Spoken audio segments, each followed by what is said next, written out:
Well, good morning. It's good to see everyone here today. I see lots of familiar faces, so it's good to see you all. As Willie mentioned, my name is Kelly LeNeave. I'm Vice President, Director of E-Services at Paducah Bank. And today we're going to talk a little bit about kind of a hot button topic in the financial industry, and that's corporate account takeover. So we'll learn a little bit about what corporate account takeover is, some of the methods used to perform this type of fraud, and then hopefully a few takeaways as far as what you can do to protect your business or yourself from this type of activity. So, quick agenda here. What is corporate account takeover? How does it work? Types of security threats that are out there today, current trends that we see, and then what you can do as business owners to protect yourself.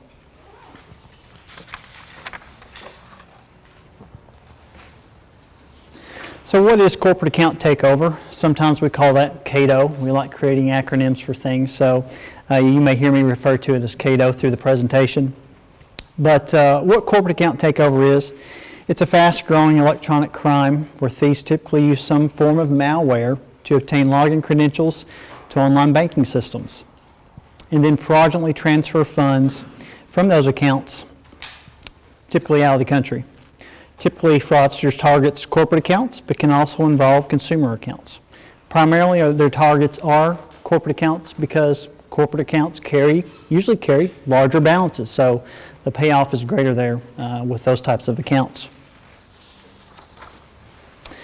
So how does CATO work? What does a typical CATO attack look like? So criminals are going to target victims via some kind of scam. And usually fraudsters will cast a wide net into the ocean of the internet and typically use a phishing technique to attract their victim. So maybe perhaps an employee receives an email that asks them to verify some information or to perhaps maybe install some software. Well, that software could be malicious in intent. So once that software has been installed, the attacker could potentially have access to that computer. So the software is installed, fraudsters are then monitoring the activity on the computer. So they're monitoring keystrokes, gathering information that's being displayed on the screen, maybe even learning habits or maybe schedules as far as maybe when you schedule wire transfers or when you perform a certain action. So they're taking notes of all this type of activities. So they're going to collect your login credentials. Even in the past, they've been able to what we call hijack or do a man-in-the-middle type of attack where if you're even using a security key to authenticate yourself, there's that short window there where they can grab that security key, redirect you to another website, and then perform their action. So once they have all that information, they're going to wait for the right time to strike. So they'll log into the account, transfer the funds out to some kind of offshore bank account. Could be a wire, could be an ACH transaction, could even be a bill pay type transaction. So moving all those funds out of the account.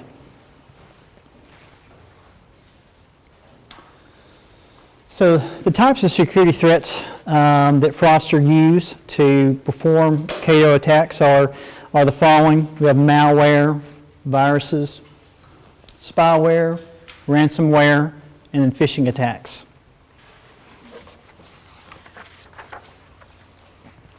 So we'll talk just a little bit about each one of these types of tools that fraudsters are using, just to kind of give you a generalization or a general idea of kind of what's involved with that. So malware. What is malware?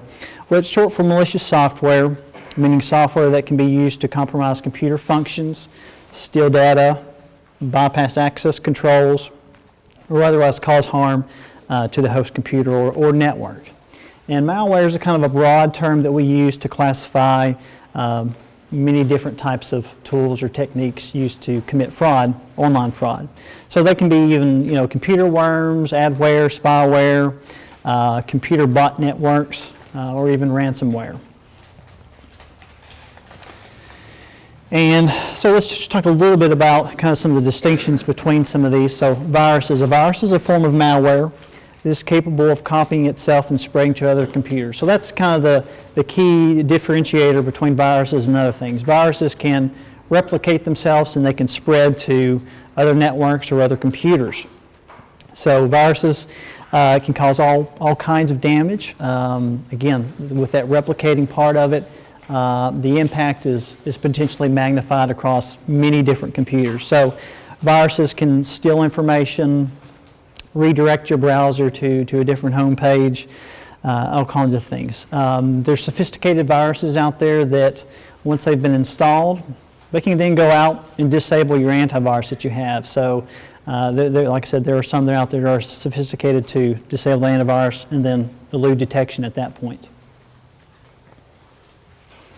So next we have spyware.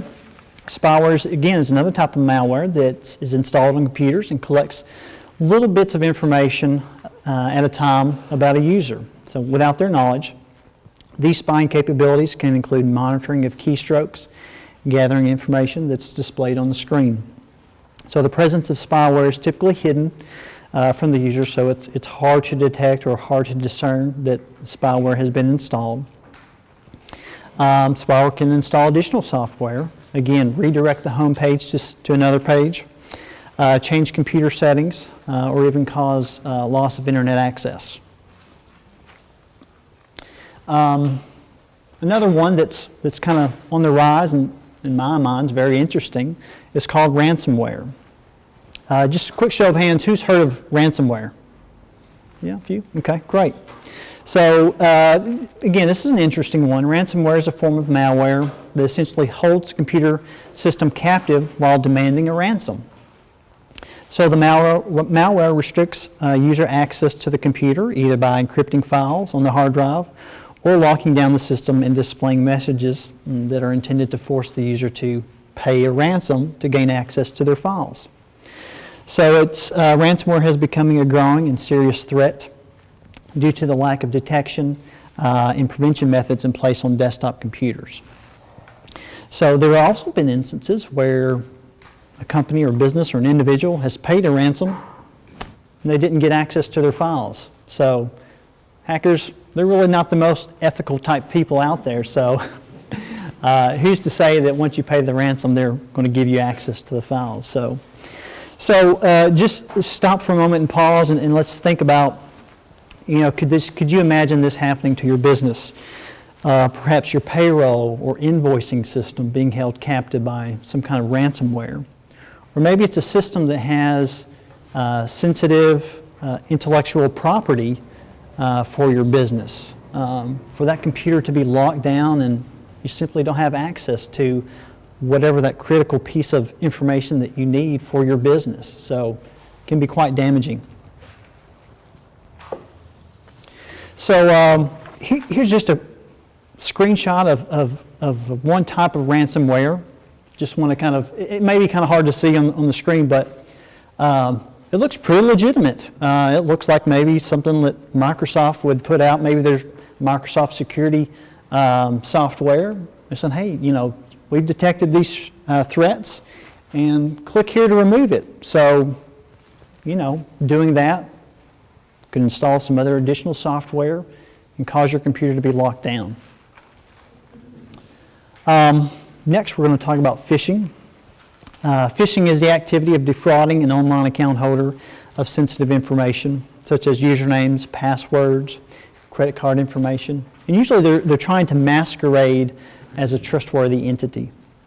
So typically phishing attempts are communicated or purported to be from popular social websites, auction sites, bank sites, online payment processors, or even your very own IT administrator. So Paducah Bank, we do testings of our employees to kind of engage them and provide that awareness. And so we bring in third parties to come in and they send out emails pretending to be me. So there's some key things in there in the communication that hopefully tips off our employees. But yeah, I've seen many instances of attacks being launched by someone claiming to be their IT administrator.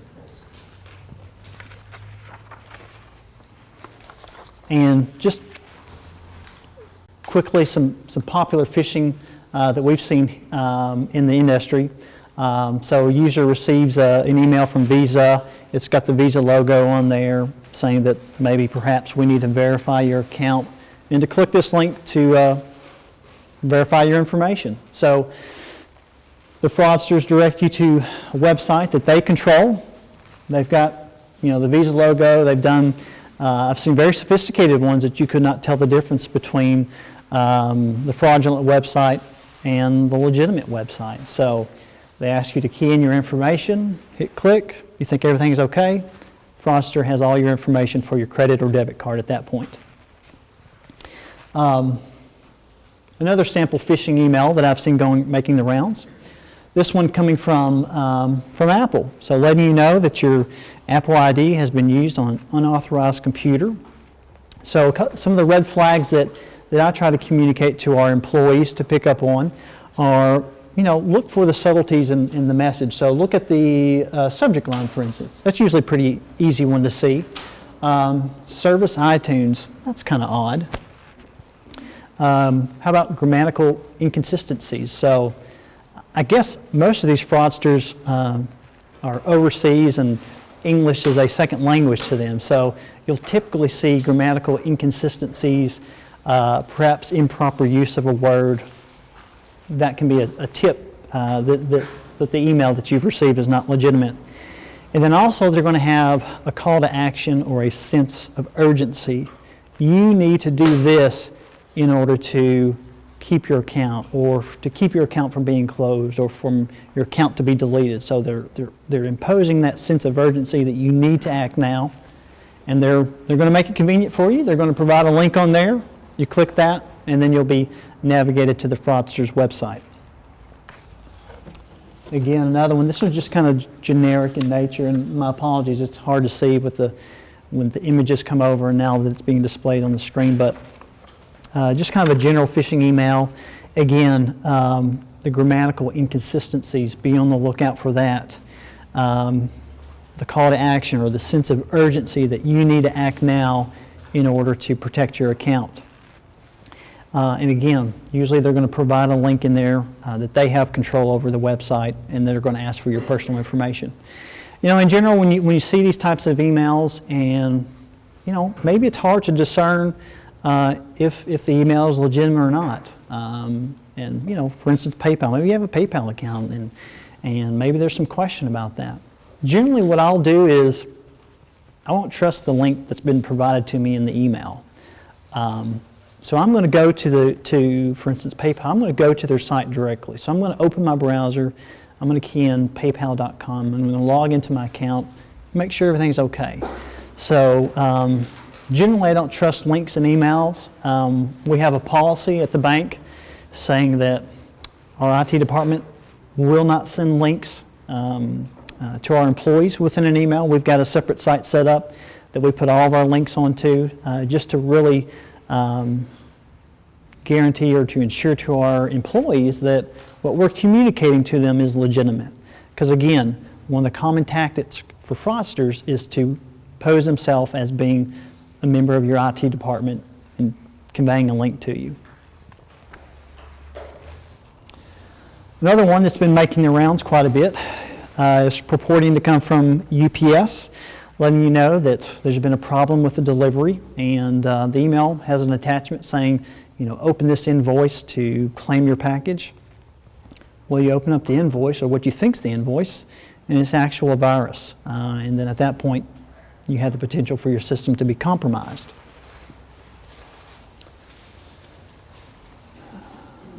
So current trends in email usage. Many experts feel email is the biggest threat of all. Email is an important part of our business and personal communications.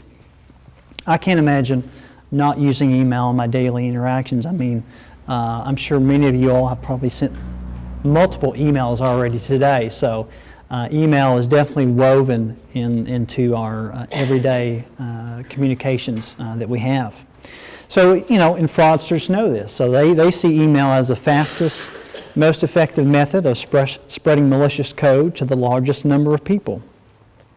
Again, using email to launch phishing attacks. Fraudsters can go and purchase lists online of millions of email addresses.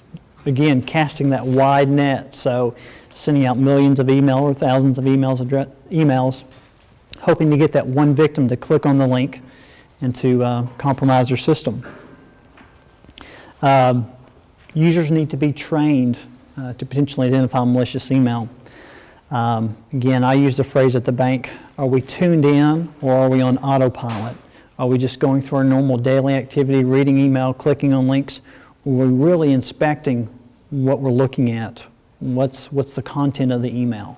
What are they asking me to do? What kind of information am I providing to a website?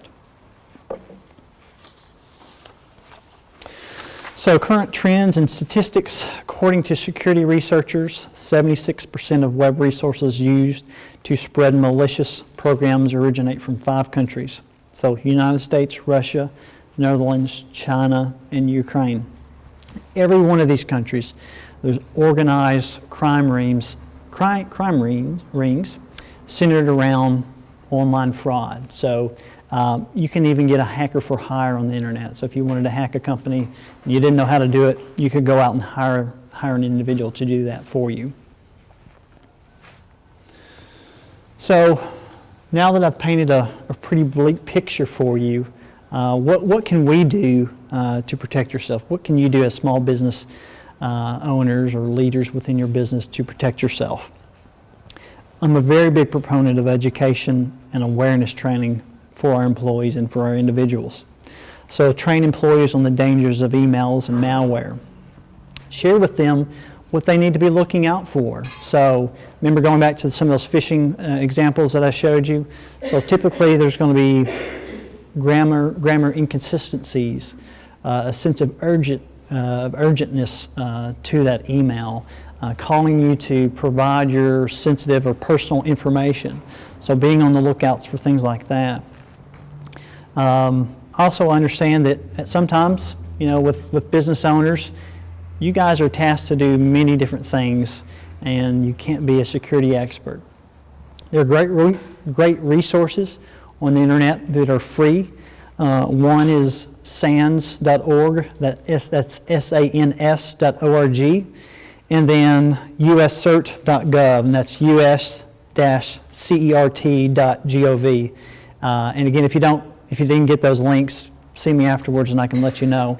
But those two sites are some that I check regularly, and they have good resources, free resources that you can use and you can email out to your employees. A lot of times they have like a tip of the day or newsletter of the week that you can just send out to your employees and say, hey, here's something on phishing where you can learn about that. So those are some great free resources that are out there available to us. SANS, I mentioned, I consider them to be one of the premier cybersecurity organization. Again, they have a lot of training and informational material out there. Paducah Bank has actually partnered with them to provide dedicated training. So we've enrolled in their paid service to do video trainings, and then they also have newsletters that we send out regularly. So we are really placing an emphasis on cybersecurity within our organization. So also, what else you can do to protect yourself? Install and maintain updated antivirus software. This should be on every computer. Any computer that's connected to the internet needs to have antivirus installed on it. Web content filtering solution. So what that is basically it's a service or a solution that can monitor and filter out potentially unwanted websites. Also, there's the component of flexibility where you can customize it. So maybe you as a business owner don't want your employees on Facebook, then you can block Facebook or whatever site it may be. Typically, those kind of solutions have that kind of flexibility there. A lot of times that web content filtering can be added as an add-on enhancement or feature through your internet service provider. So you may want to reach out to them to see if you have that capability of doing that. Limit administrative rights to computers. So does your sales team or does your accountants, do they need administrative rights to their PCs? Maybe not. If that's what's determined, then go ahead and let's restrict those rights. That way they only have access to what they need. Again, limiting our exposure to potential unwanted attacks. Install and maintain spam filters. Spam filters are going to eliminate potential phishing attacks or other unwanted email. Again, a lot of email providers provide this as an add-on service, so whoever's hosting your email, maybe give them a call and see what they offer for spam filtering solutions. Browse the internet carefully. Perhaps you don't want employees using business equipment or your computers for personal usage. So if you take that stance, you have the potential there to eliminate an area of exposure for you. Install security updates as they become available. Windows products are great about having updates, and Microsoft has a scheduled release for their operating system updates. So, making sure that we have those updates applied. Also, other third-party software packages that we use, like Adobe Acrobat, Microsoft Word. Let's make sure that we're applying those patches as well. Maybe even consider a dedicated computer for financial transactions or other business-sensitive information. So setting up an environment, a secure environment, where we're just going to perform these sets of tasks or these sensitive operations just on one computer, and we're not going to use it for just general usage. We're not going to use it for email. We're not going to use it for browsing the internet. So a dedicated machine for a limited set of tasks. Then also we want to back up our information regularly. So all that information we work hard to create, we want to protect that by backing up, because if we do lose that information to either through a computer crash or through maybe even ransomware, hopefully we'll be able to go to a backup and restore that information if needed. What can we do to detect? Again, big proponent, train employees. Train employees on identifying phishing emails, maybe potentially suspicious websites, social engineering attacks. Let's give some resources to educating our employees on what to look out for. Also, reconcile your bank accounts daily, looking for any unauthorized charges. Be on alert for suspicious email. Note any change in computer performance. So, is the computer running slow? Are we getting lots of pop-ups? Is the computer locking up or freezing periodically? Those could be indicators that your computer has been compromised. Review security application logs regularly. So that antivirus that we have installed, are we monitoring and reviewing the logs on that? Are we noticing any kind of trends? Do we see one computer consistently being, having a virus? Maybe antivirus is removing it, but what's that telling us about this computer? Maybe we have an employee that maybe we need to spend a little bit of time in understanding what their activities are on the internet. So looking for things like that. Again, install and maintain updated antivirus software, making sure real-time and periodic full scans are performed on all of our devices. And what can we do to respond to these types of attacks? So make sure your employees know how and to whom to report suspicious activity, both at the company and at the bank. Each company should have someone designated as a point person to report these types of incidents, whether it be an in-house IT staff, a manager, business owner, or even maybe a managed technology provider like SmartPath. So it's very important to report any kind of suspicious activity to a designated person. Also, contact the bank if you suspect fraud, or if you're trying to process perhaps maybe an online transaction, maybe a wire, maybe an ACH transaction, and maybe you receive an unusual page. Let us know about that. If you receive an email claiming to be from a bank, asking or requesting for personal information to be entered, That could be an indicator that you're about to be a victim of a fraud. So give us a call if you receive something like that. Or if you notice unauthorized transactions on your bank account. So in closing, businesses should take a proactive approach to security.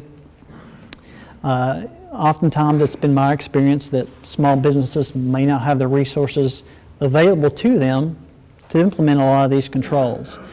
And so that's where you'd want to look to some kind of managed technology provider, SmartPath, or whoever it may be, to assist you with that. So businesses need to make or business owners need to make protecting company assets a priority. That's something that you need to dedicate resources and time to protect. So that's all I have today. If you have any comments or questions, feel free to speak up. Yes, ma'am. Those two sites again, SANS.org and USCOT. Yeah, so SANS.org is SANS.org, and then US, like United States, dash CERT, CERT.gov.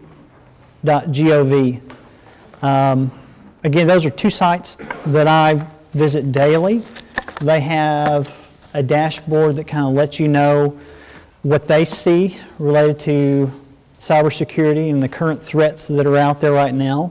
Also, they have, again, free training resources that you can distribute to your employees to kind of bring them up to speed as well.